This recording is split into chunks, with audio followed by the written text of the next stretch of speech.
আসসালামু আলাইকুম গাইস। রাতে কবুতরগুলো দেখতে আসলাম। আলহামদুলিল্লাহ এগুলো সবগুলো ডিমে আছে। এটা 2-3 দিনের মধ্যে আশা করি ডিম ফুটে যাবে।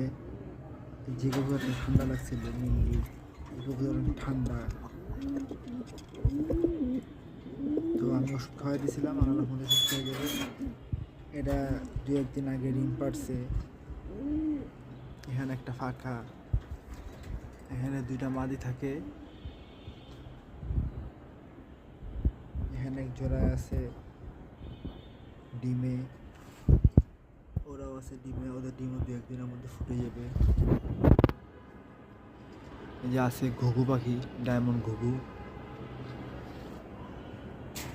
যেটা আপনারা দেখছেন। রাতের বেলা অনেক সুন্দর লাগে ওদের দেখতে। আপনারা সবাই দোয়া করবেন।